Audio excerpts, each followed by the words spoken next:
mas nessa manhã nós nos alegramos na presença daquele que é Pai dos órfãos e marido das viúvas, o nosso Pai Celestial.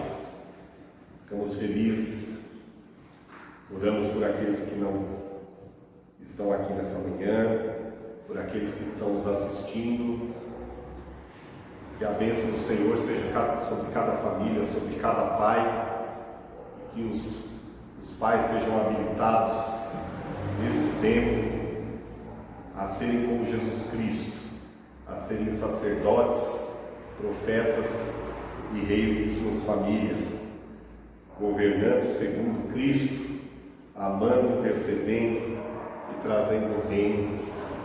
Essa é a nossa oração nessa manhã, sobre cada pai, sobre cada homem, sobre cada família. Eu queria, sem me demorar, falar de um texto. Trechos dele são bastante conhecidos e ele descreve de maneira gloriosa, de maneira maravilhosa, a relação entre o nosso Pai e seu Filho Jesus. Queria te convidar a você abrir a sua Bíblia no Salmo de número 16, amém?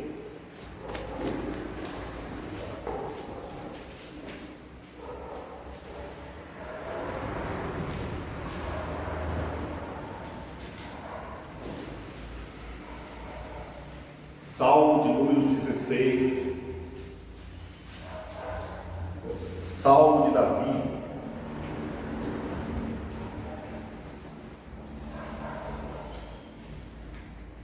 Todos acharam?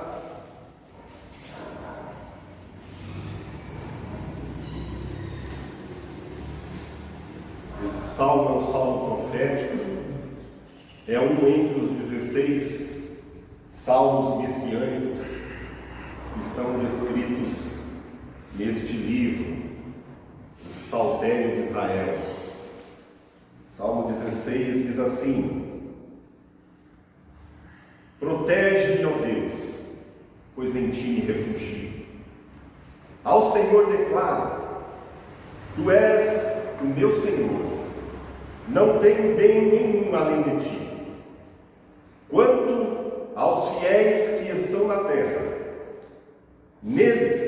eles é que são os notáveis, em quem está todo o meu prazer. Grande será a pena dos que correm atrás de outros deuses. Não participarei dos seus sacrifícios de libação, e os meus lábios não professarão o nome deles. Senhor, tu és a minha porção e o meu cálice. És tu que garantes o meu futuro.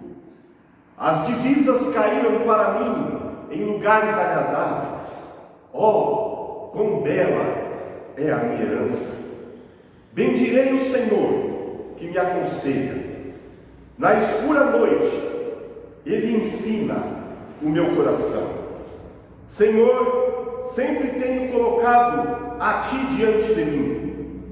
Com Ele, à minha direita, não serei abalado.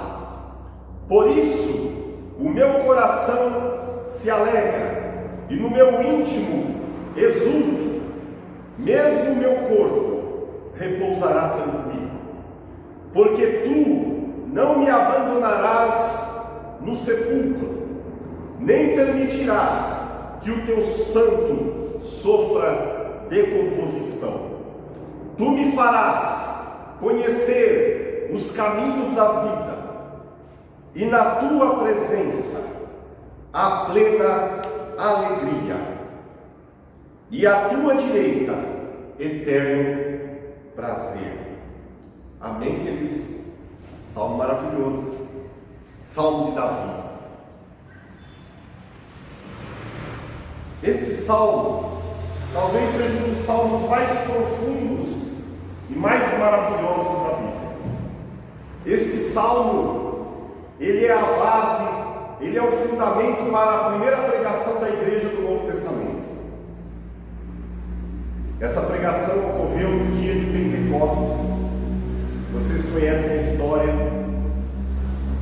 Jesus ascendeu aos céus, depois de ressuscitar, andando nessa terra por 40 dias, foi visto por muitas testemunhas, e ele ascende aos céus e pede que os seus discípulos esperassem em Jerusalém, porque ele mandaria outro igual a ele, um Consolador, que estaria com eles todos os dias, até a consumação dos séculos.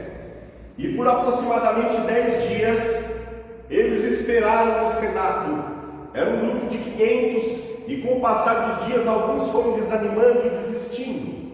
Mas então chegou o dia de Pentecostes, e a Bíblia relata no livro de Atos dos Apóstolos, que aproximadamente 120 discípulos estavam ali reunidos, esperando a promessa.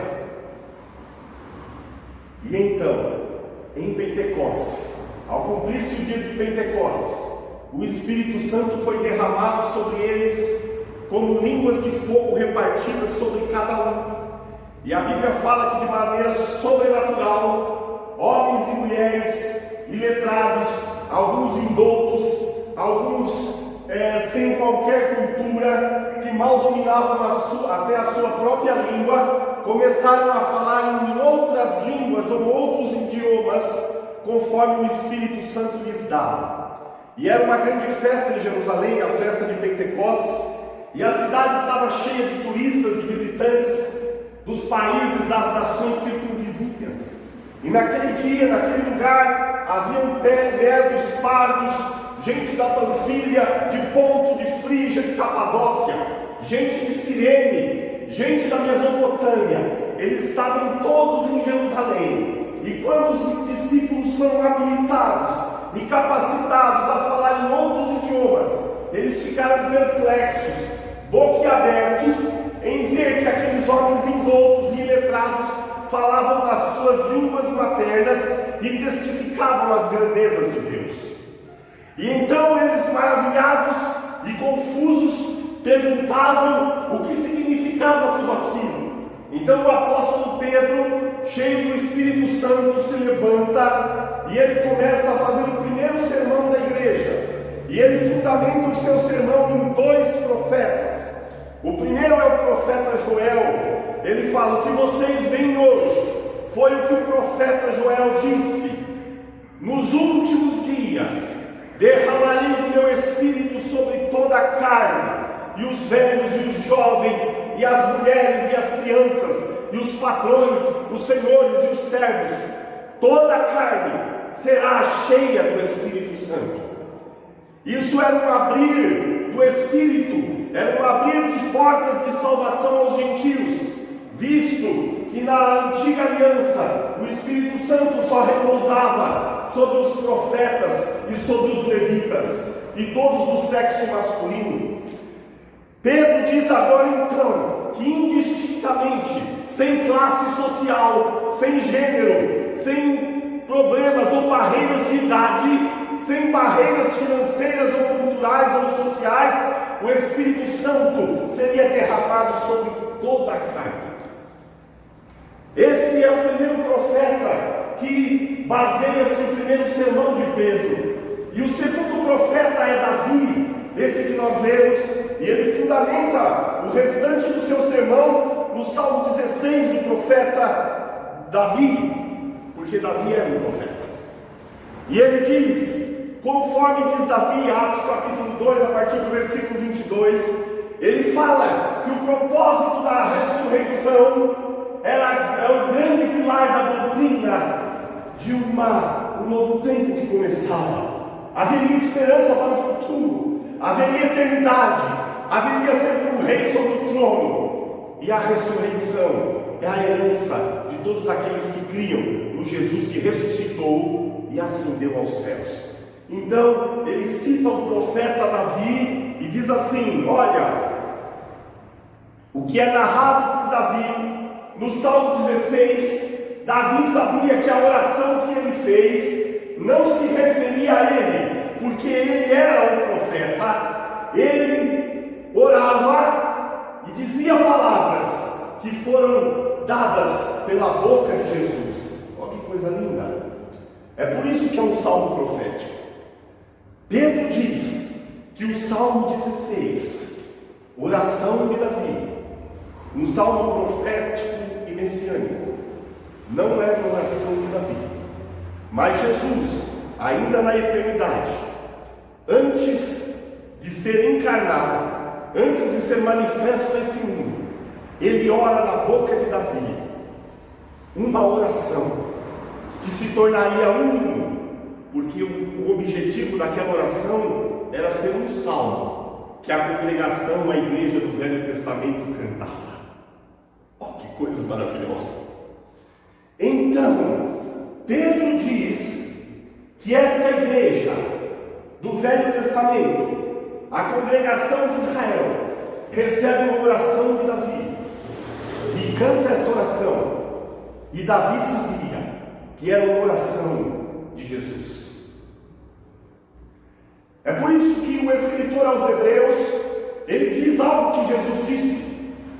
Jesus fala assim: eu não me envergonho dos meus irmãos, por isso eu canto com eles no meio da congregação. Quando a igreja do Velho Testamento se reunia para cantar os salmos, quando cantava o Salmo 16, Jesus estava no meio dos seus irmãos, mesmo antes de ser encarnado, cantando no meio da congregação e testificando a Deus o Pai, os seus irmãos. Isso é maravilhoso.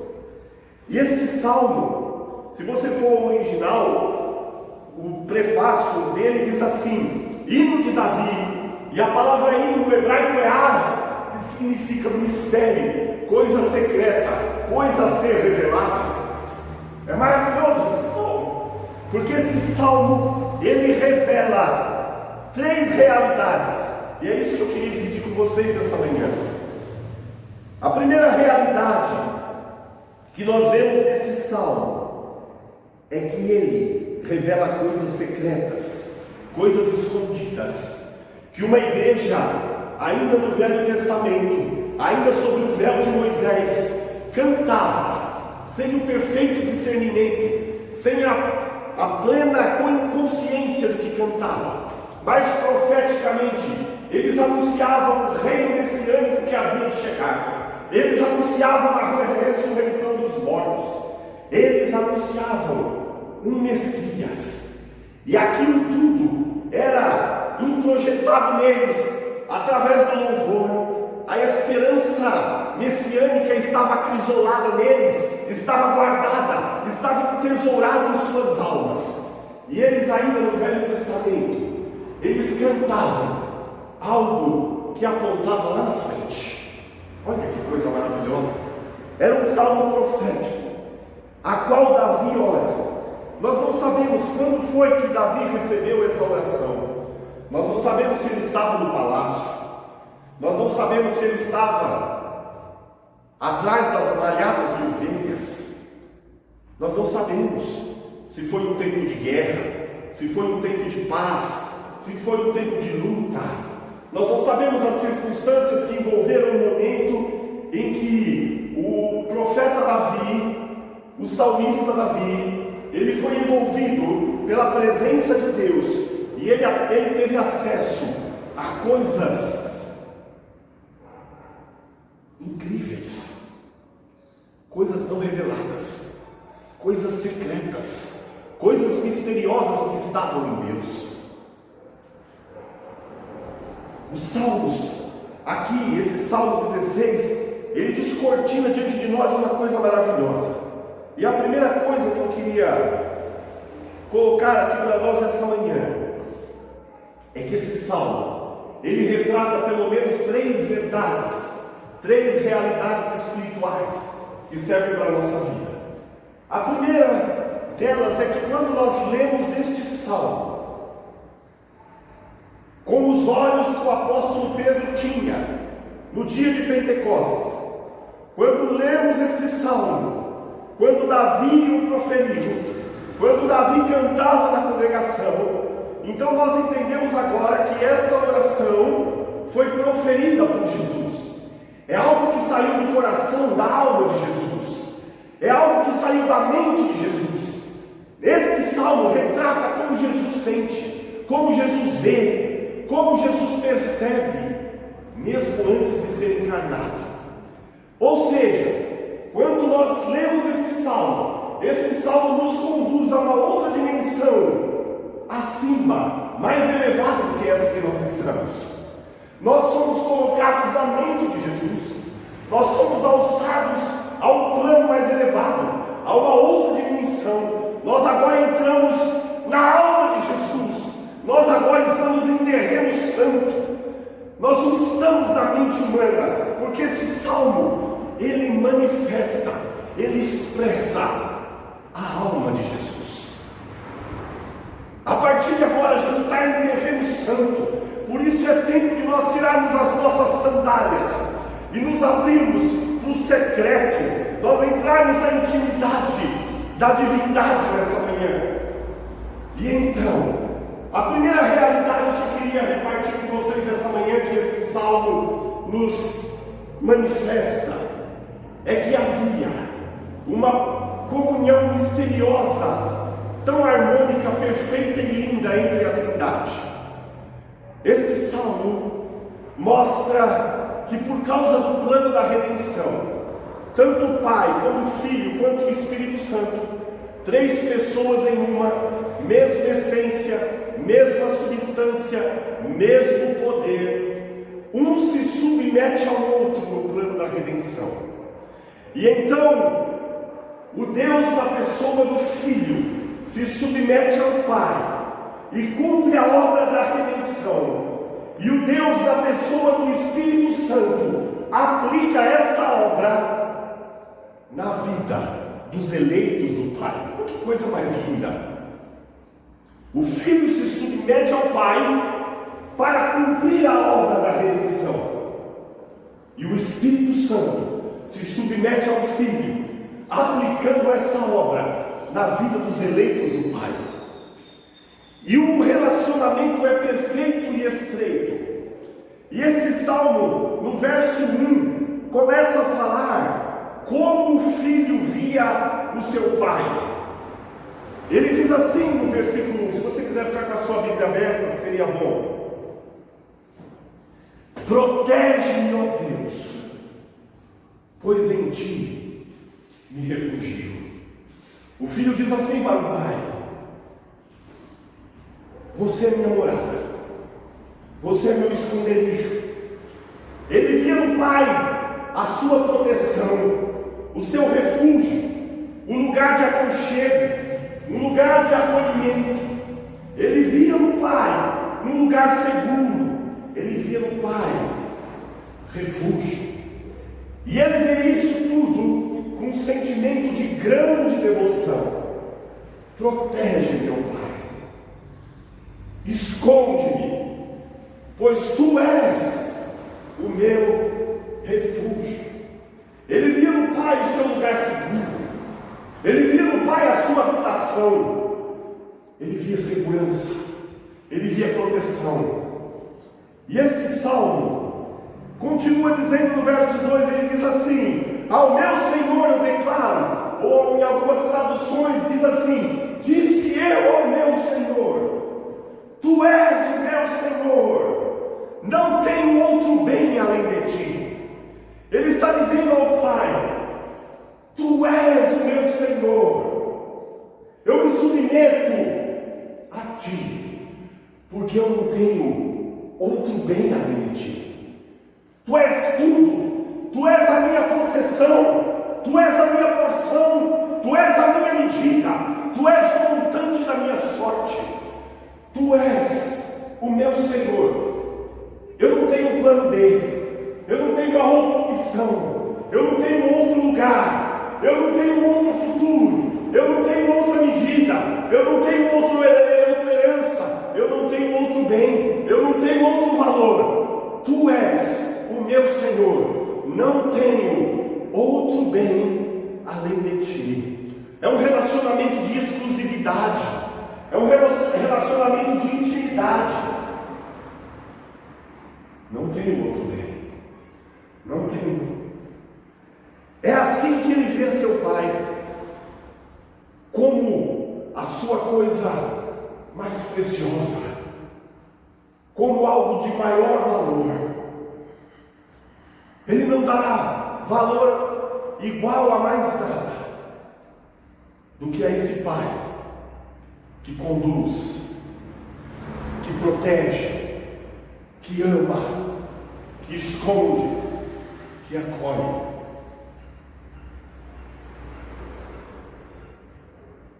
É assim que ele vê o seu Pai.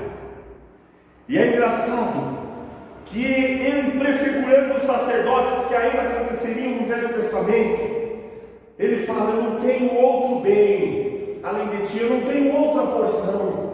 Porque era assim os sacerdotes do Velho Testamento. Eles não tinham outra medida, eles não tinham outra porção, eles não tinham outra herança. A herança deles era o Senhor, a provisão deles vinha do Senhor, eles dependiam do Senhor. Aqui há uma manifestação de total dependência de Deus. Ele prefigurando os sacerdotes do Velho Testamento, ele que se tornaria o sumo sacerdote sobre toda a casa de Israel. Ele diz: eu não tenho outro bem, a minha porção é o Senhor. É assim que ele vê o seu Pai. Mas então, a partir do verso 3, nos descortina esse salmo uma segunda verdade espiritual tão preciosa. É como ele vê o seu povo, é como ele vê a sua igreja, é como ele vê os santos do Velho e do Novo Testamento, é como ele vê a sua igreja, é como ele vê a sua herança, aquilo que o Pai lhe deu, é como ele vê isso ainda na eternidade. E isso é maravilhoso demais para nós nessa manhã. O meu coração se alegra. Ele diz assim: quanto aos fiéis que estão na terra, eles é que são notáveis, eles é que são especiais, e é neles que está todo o meu prazer. Ele está dizendo: na eternidade ele viu a sua herança, ele viu os santos, ele viu os eleitos, aqueles que o Pai lhe deu, e ele fala: eles são especiais, eles são notáveis, eles se destacam, os meus olhos estão sobre eles, eles se sobressaem aos meus olhos, eles são notáveis, e a minha alma, o meu prazer, o meu deleite está neles. Aleluia! Ainda na eternidade, Jesus me viu, Jesus te viu, e ele disse: em vocês está todo o meu prazer, a minha alegria, o meu deleite. Aleluia! Coisa maravilhosa, coisa linda. Aleluia! Neles está todo o meu prazer. Eles são notáveis, eles são especiais. Aos olhos do mundo eles são pequenos, eles são pobres, eles nada têm, eles não têm influência, alguns não têm dinheiro, alguns não têm poder, alguns não têm cultura, alguns lhe falta tudo, mas são notáveis. Neles está todo o meu prazer. É no levantar, é no assentar, é no trabalhar, é no deitar, é no dormir, é no dia a dia. Deus se alegra com a tua vida. Há grande prazer de Deus sobre a tua vida, mesmo nas tuas lutas, mesmo nas tuas dificuldades, mesmo nos teus questionamentos, mesmo nos dias mais difíceis, mesmo nos dias mais cinzentos, mesmo quando você tropeça e cai, assim como uma criança que engatinha e cai, o prazer dele está sobre a tua vida. Ele te vê como um notável, Ele te vê como alguém especial.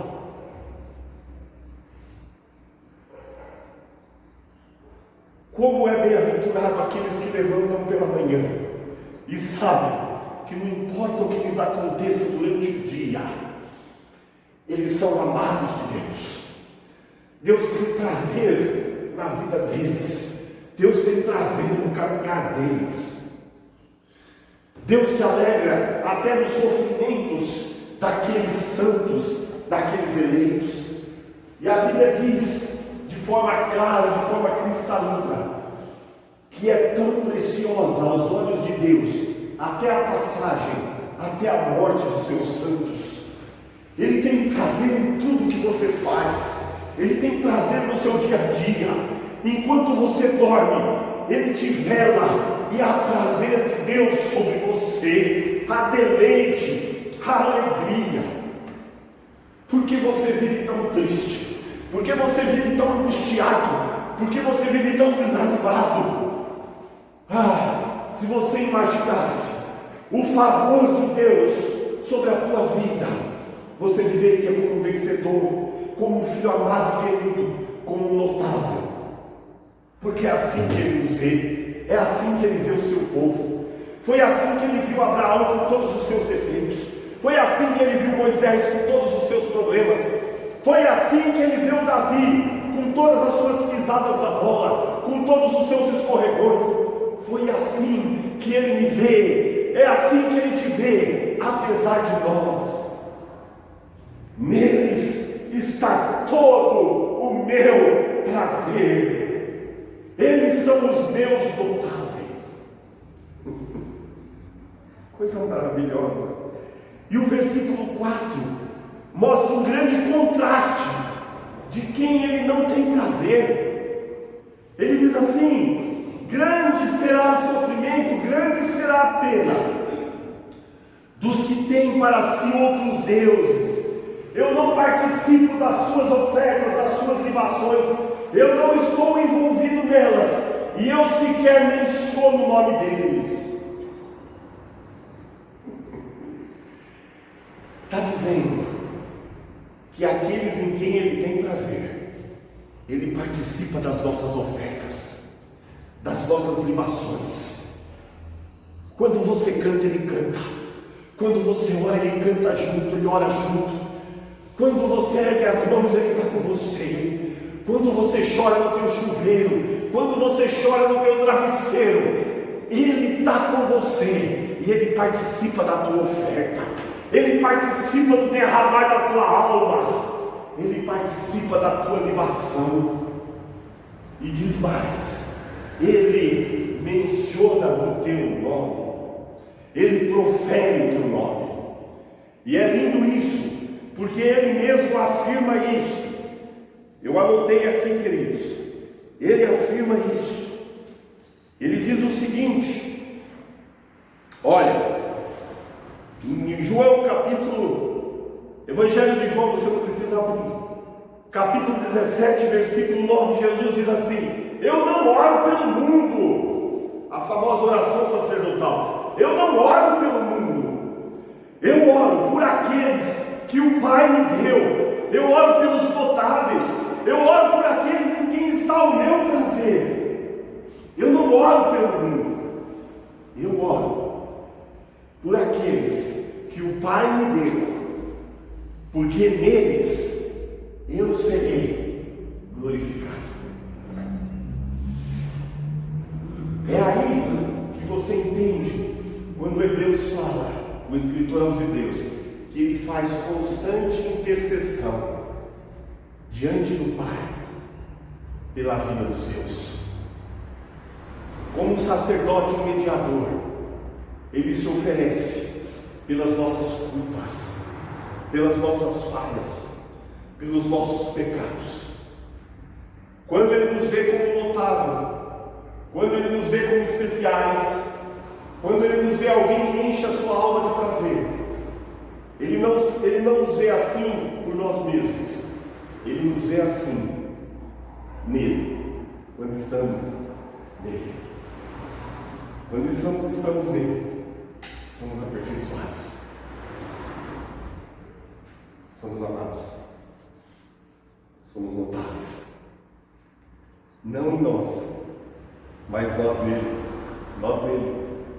E isso é maravilhoso nesse salmo, porque agora ele menciona o nosso nome. E agora, a partir desse momento, que ele começa a falar como ele vê a sua herança, aquilo que o Pai lhe deu, e aquilo, como ele vê aquilo que o Pai não deu. No versículo 5 ele diz assim: Senhor, Tu és a minha porção,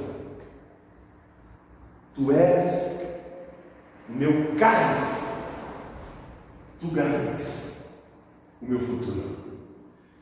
Ele diz para o Pai: Pai, eu te amo, eu me submeto à devoção, eu me escondo em Ti. É assim que eu vejo aqueles que o Senhor me deu. Mas Tu és a minha porção, Tu és o meu quinhão e o meu cálice.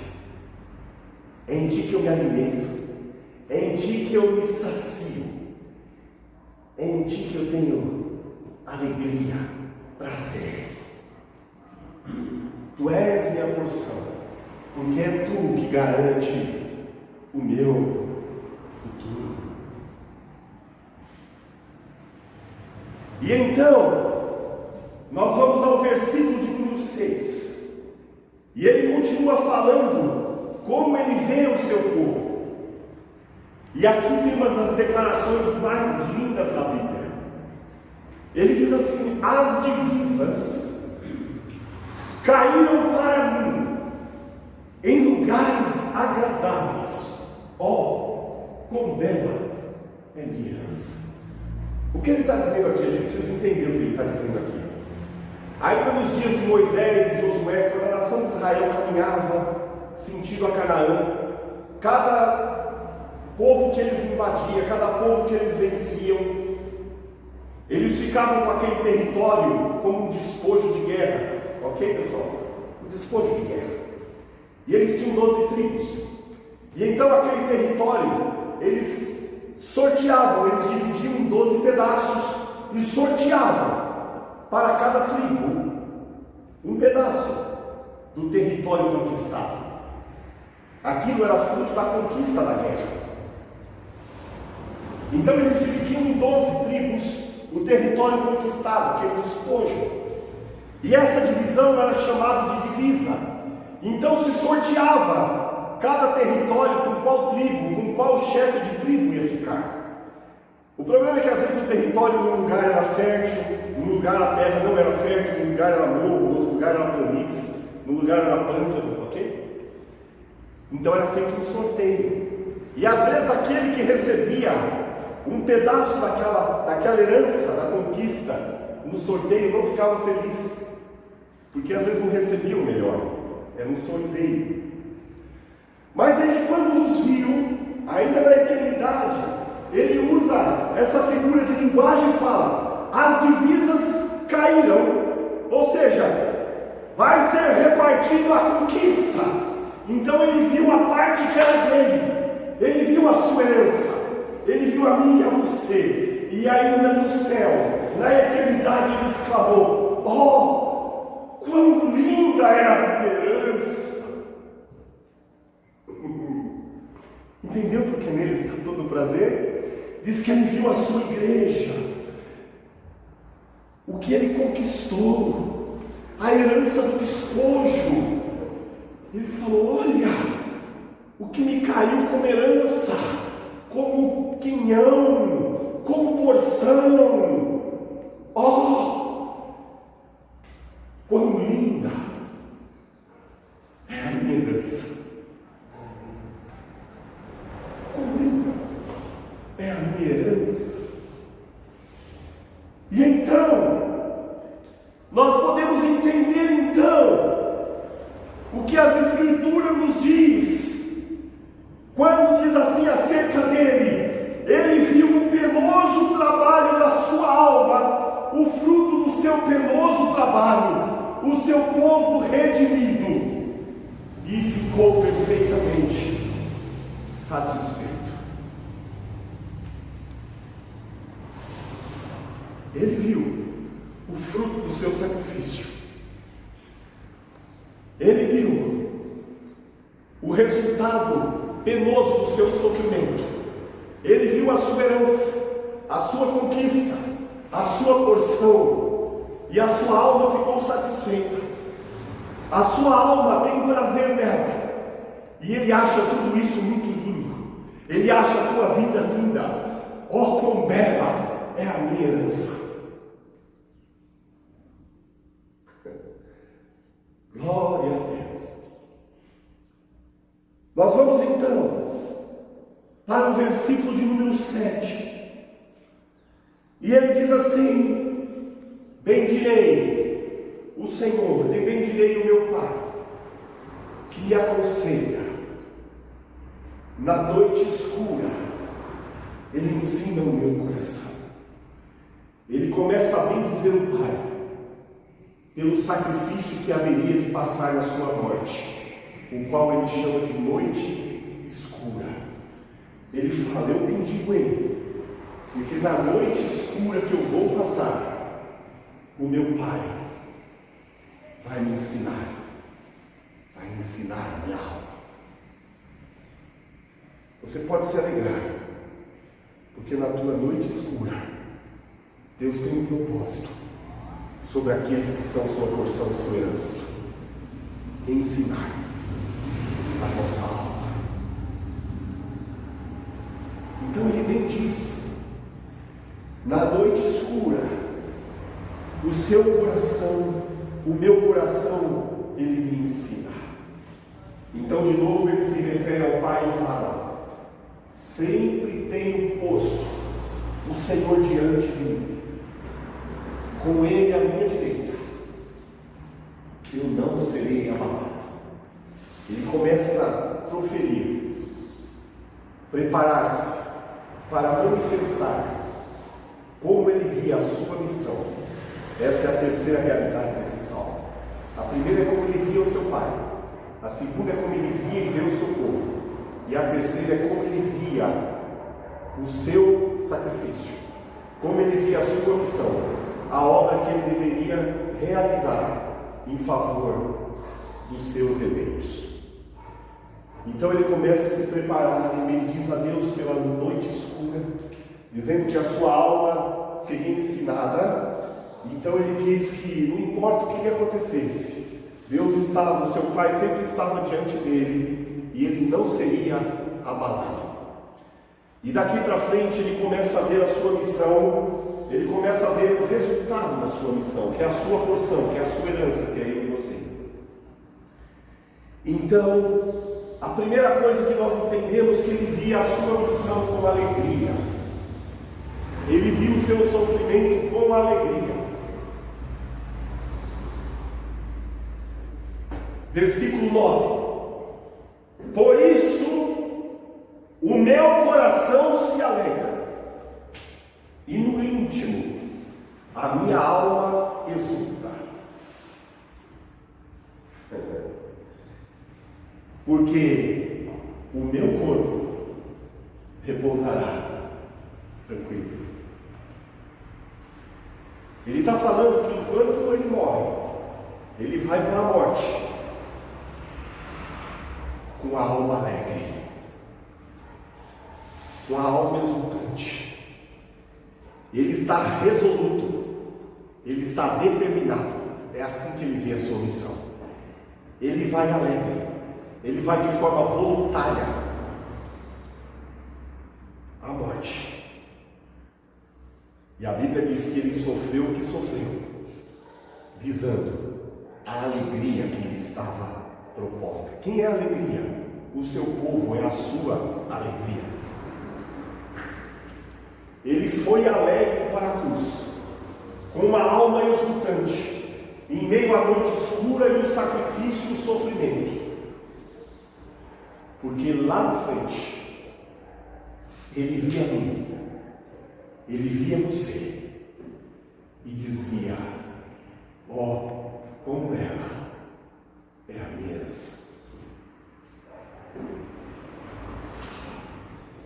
E ele vai tranquilo, ele está perfeitamente confiante no Pai que é a sua porção, no Pai em quem ele tem toda a alegria, no Pai em quem ele deposita o seu futuro, naquele em quem ele toma o seu cálice.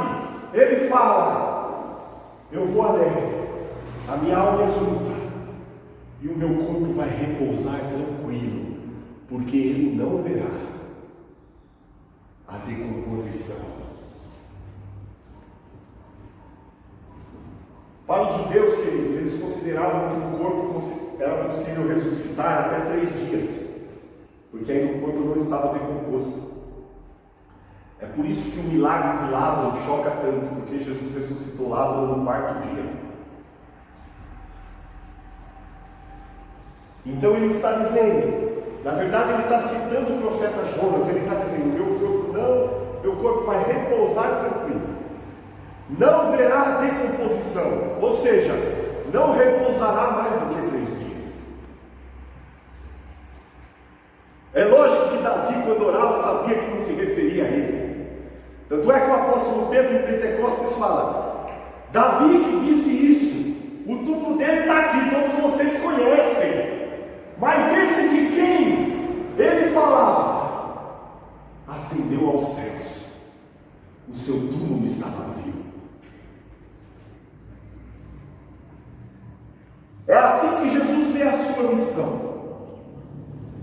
Ele vai descansar tranquilo, a sua alma está alegre, ele não verá a decomposição. E ele encerra o salmo dizendo assim: porque eu vou voltar alegre, porque eu já vejo a minha herança, porque o meu Pai, eu estou plenamente seguro que não permitirá que a minha alma fique, repouse, que ela fique jazendo na morte. Não, ele me mostrará, ele fará a minha alma conhecer as veredas da vida. E então, na sua presença, à sua direita, a grande alegria e prazer. Vocês perceberam como esse salmo é maravilhoso? Esse salmo nada tem a ver com Davi. E onde que Davi e eu entramos nessa oração de Jesus, nesse relacionamento entre o Filho e o Pai, que nós acabamos de ver aqui, e isso é descortinado diante dos nossos olhos nessa manhã? É que essa oração, esse sentimento de Jesus em relação a seu Pai, ainda no Velho Testamento, foi derramado no coração de um homem cheio de falhas e pecados, assim como eu e você, para que nós víssemos o nosso Pai da mesma forma, amássemos o nosso Pai da mesma forma, amássemos os nossos irmãos, a nossa família, assim como Jesus amou, e víssemos o nosso propósito, o nosso ministério, as nossas dores nesta vida, assim como Jesus via. Se Davi, no Velho Testamento, um homem cheio de falhas, pôde receber como um recipiente aquilo que estava entesourado na eternidade, aquilo que estava entesourado na Trindade, não seria plausível hoje, na dispensação da graça, no tempo do governo do Espírito Santo, ele derramar esse mesmo sentimento dos nossos corações, e nós pudéssemos encarar a nossa vida de maneira diferente, e nós pudéssemos ver em Deus o nosso bem maior, a nossa proteção, o nosso refúgio, o nosso escudo, e nós pudéssemos nos submeter a Ele em amor, em devoção, e nós pudéssemos ver nos nossos irmãos a sua herança como tão preciosa e com tanto prazer como Ele vê, que são família de Deus, que são a porção de Jesus, assim como eu, nós não vemos com a mesma alegria, com o mesmo prazer? Por que é que nós nos digladiamos uns aos outros, procurando ser mais notáveis do que outro dentro de comunidades? Quando ele vê todos como notáveis, como ele menciona o nome de cada um, como ele participa do sofrimento, da oferta e da libação da vida de cada um dos seus irmãos. Por que não fazemos da mesma forma? Se ele canta no meio da congregação, se ele não se envergonha dos seus irmãos, se ele tem prazer na herança, por que não temos o mesmo prazer no nosso cotidiano, na nossa vida? Por que não encaramos os nossos problemas, as aflições do dia a dia? Por que não encaramos a cruz? Por que não encaramos a noite com alegria no coração, sabendo que tudo redunda em glória, que tudo redunda em galardão, que tudo redunda em peso glorioso, de coisas inefáveis, de coisas maravilhosas? Quiçá nessa manhã o Espírito Santo derrame todo o Salmo 16 dentro do meu e do teu coração, e a gente começa a andar numa outra dimensão. Quando eu olho os profetas do Velho Testamento, eu vejo Abacuque, foi tomado por esse mesmo sentimento, num tempo tão difícil, e ele fala: ainda que a figueira não floresça, ainda que não haja mantimento, ainda que não haja fruto na vinha, ainda que não haja isso, ainda aquilo, ainda que falte tudo, eu me alegrarei no Senhor, eu exultarei no Senhor, porque o que Ele derramou em mim me alçou a uma outra dimensão, Ele me faz andar em lugares altos. O Salmo 16 é um caminho mais alto. Sabe quando o profeta Isaías traz uma palavra de Deus e diz assim: o meu pensamento não é o pensamento de vocês, e os meus caminhos não são o caminho de vocês. Esse Salmo 16 nos leva a um pensamento mais alto, nos leva à mente de Jesus. E quando nós somos alçados à mente de Jesus, nós começamos a caminhar numa outra dimensão de vida. As coisas desta vida perdem o valor, tornam-se secundárias, porque a gente vê o prêmio final, porque a gente vê a herança, porque a gente vê o galardão, e a alma se alegra. Aquele sentimento que estava represado na alma da congregação do Velho Testamento, esperando o Messias, esperando aquele que se assentasse no trono, esperando aquele que é o autor da vida, iniciar um novo tempo de ressurreição, aquele que abriria um caminho eterno para a vida. Oxalá nessa manhã esse sentimento seja derramado em nossos corações, e que quer seja por salmos, quer seja por oração, quer seja por pregação, quer seja por cântico, quer seja por ações do dia a dia, a gente consiga derramar na vida do outro.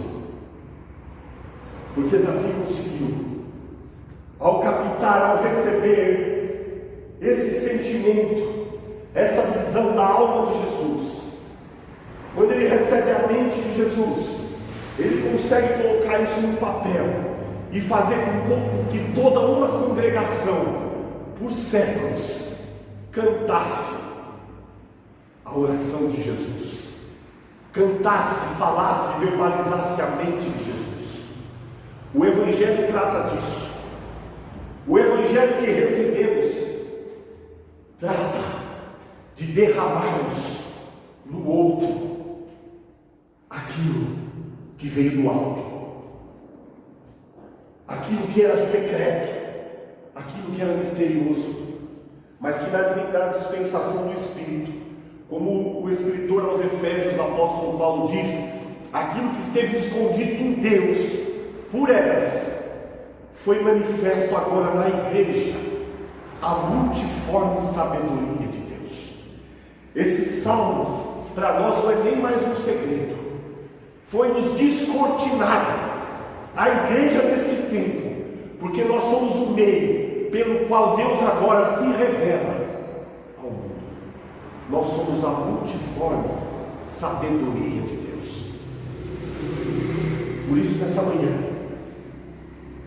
nós que somos instrumentos desta revelação nesse tempo, não podemos sê-lo se não conseguimos sentir como Jesus, se não conseguimos ver como Jesus, e se não conseguimos encarar as nossas lutas em fé e perseverança determinados, assim como a Jesus fez, sempre bendizendo, sempre glorificando, sempre exultando, sempre se alegrando no galardão e tendo como a sua única porção o seu único bem, o Pai. Que nessa manhã o Espírito Santo que envolveu Davi milhares de anos atrás nos envolva e os céus se abram e a gente consiga ver a herança, ver com beleza, ver com prazer, ver com deleite. Maravilhoso isso, não é?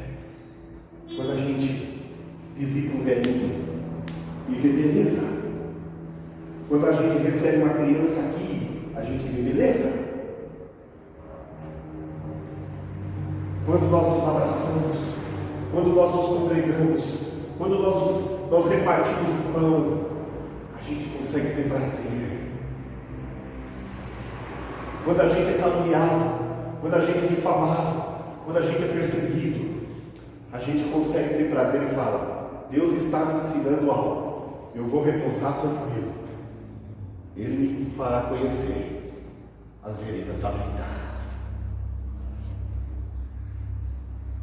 Eu quero terminar dizendo que ao final de tudo, essa mensagem diz o seguinte: que nunca acaba aqui.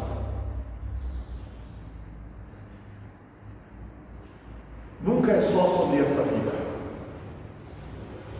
Nunca é só sobre essa pequena comunidade que nós conhecemos. Nunca é tão pequeno quanto o olhar que temos. Esse texto fala que há uma vida a ser vivida à destra do Pai. É o que Jesus mesmo diz: vinde benditos do meu Pai. Fica aqui do lado direito, aqui, ó. Possuir essa herança.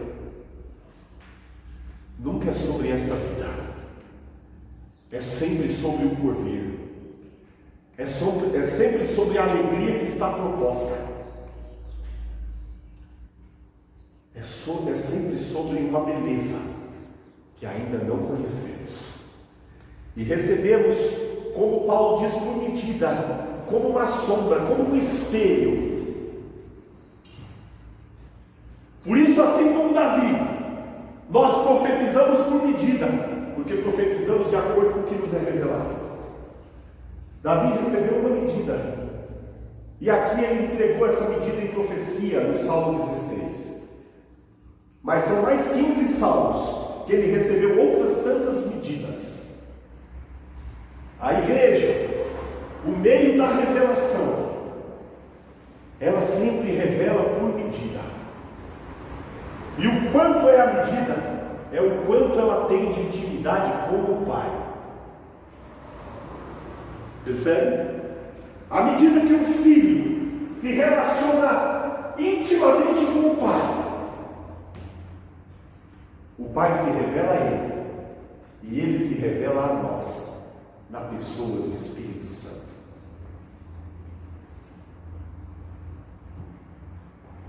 Deus tem uma medida maior para mim e para a tua vida, de revelação. E esse texto diz que à medida que aumenta a revelação, aumenta o prazer, aumenta o gozo, aumenta a força, aumenta a perseverança para ir até o fim e cumprirmos o nosso chamado. Oxalá nessa manhã os nossos olhos sejam abertos e coisas ricas e preciosas dos céus sejam derramadas dentro de nós. Sejam derramadas dentro de nós. Jesus diz: Pai, Tu és o meu cálice. O que há no Pai, Ele é o cálice, Ele é derramado no Filho.